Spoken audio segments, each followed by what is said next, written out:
Isa na ngang ganap na bagyo itong binabantayan nating sama ng panahon sa labas ng ating Philippine Area of Responsibility. Balikan na natin yan.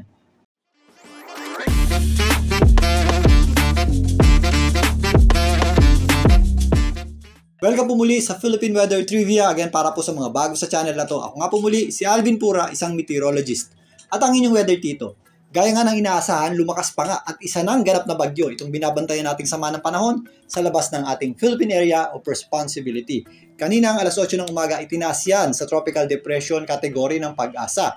Ayon sa Pag-asa, ito po ay may lakas na hangin na umabot sa 55 km per hour, malapit sa kanyang gitna at kung minsan may mga pagbugsong umabot sa halos 70 km per hour. Ito ay huling namataan ng Pag-asa sa layong 2,245 kilometers silangang bahagi ng Eastern Visayas. Yan po ay nasa labas ng ating Philippine Area of Responsibility at napakalayo po sa anumang bahagi ng ating landmass or kalupaan. Ito naman po yung isang low pressure area na dating nasa loob ng ating Philippine Area of Responsibility. Nasa labas na po yan at nandito sa mga isla sa katimugang bahagi ng Japan. Ito po ay isang ganap ng bagyo para sa Japan Meteorological Agency. Wala po yung magiging direct threat sa ating bansa at yan po ay aakyat lamang papunta dito sa eastern section o silangang bahagi ng China. Samantalang itong bagyo sa labas ng ating Philippine Area of Responsibility ay wala pa pong direktang epekto sa anumang bahagi ng ating bansa at sa ngayon hindi po yan natin nakikitang maglandfall or tumama sa lupa. Ito po ay posibleng makiraan lamang dito sa kanto ng ating Philippine Area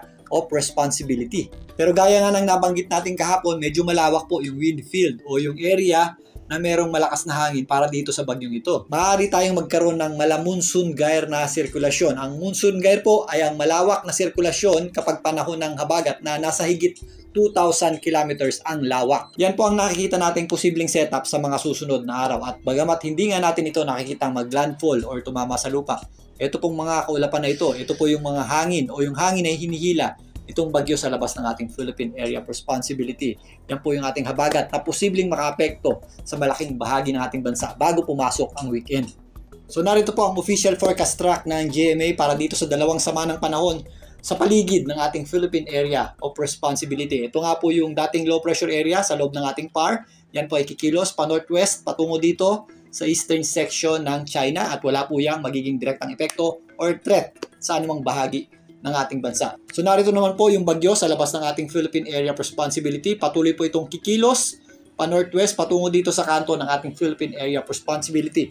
Maaari po yung makapasok sa ating PAR sa darating na weekend or bago pumasok ang weekend. Ito po ay posible pang lumakas at maaaring nasa severe tropical storm or nasa typhoon category na if makapasok po yan dito sa kanto ng ating Philippine Area of Responsibility. Base rin dito, hindi po natin ito inaasahang maglandfall or tumama sa lupa sa ngayon. Ganun pa man, if ever nga po, medyo malapit na po yan sa ating boundary line. At kahit nasa labas pa po yan ang ating Philippine Area of Responsibility, hihilahin po niyan o papalakasin yung ating habagat or southwest monsoon. Yan po ay significant na paglakas dahil posible po yan magdala ng mga malawakang pag-ulan sa malaking bahagi ng ating bansa in the next few days.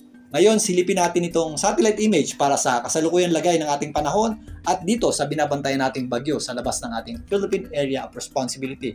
At dahil nga napakalayo pa nito sa ating bansa, wala po itong direktang epekto sa anumang bahagi ng ating bansa at medyo mababa din yung ating axis ng habagat or southwest monsoon. Dahil dyan, maaliwalas po ang panahon natin sa malaking bahagi ng ating bansa. Sumisikat po ang araw at mainit sa tanghali. Pero pagsapit po ng hapon at gabi, posible pa rin po yung ating mga isolated o localized na pag-ulan or thunderstorms. Mag-ingat pa rin po tayo dyan dahil kapag meron tayong mga thunderstorms, usually biglang buhos po yan ng malakas na ulan at minsan may kasama pang pagkulog at pagkidlat. Sa mga susunod na araw, kasabay ng pag-akyat nitong bagyo na ito, aakyat din po yung ating hila o yung paghila nito sa ating habagat or southwest monsoon. So unti-unti po yung makaka-apekto sa ating bansa. Magsisimula po yan dito sa may area ng Mindanao, kasama na po dyan ang area ng Visayas. Sa darating na Thursday, mas mataas na po yung ating bagyo at medyo mas malapit na po yan sa ating boundary line. Pero wala pa rin po yan sa loob ng ating PAR. Kung mapapansin nyo, ito na po yung ating monsoon gyre o mala-monsoon gyre na situation. Hihila o magpapalakas na po ito ng ating habagat or southwest monsoon na makaka-apekto po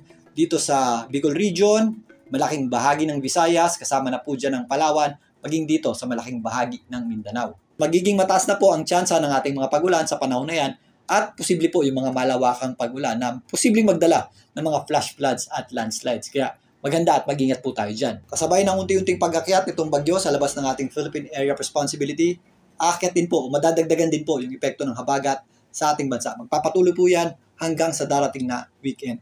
Ito pong bagyo sa labas ng ating Philippine Area of Responsibility ay ang posibleng maging bagyong Ferdy. Bagamat sa ngayon, hindi po natin ito inaasahang tumama sa lupa or maglandfall, dapat po natin paghandaan ang paghila o pagpapalakas nito sa ating habagat or southwest monsoon bago pa man ito makapasok sa loob ng ating Philippine Area of Responsibility. Mas talakayin pa natin ang mga posibleng pag-ulan na yan sa susunod. Muli, ito po ang inyong Weather Tito para sa Philippine Weather Trivia.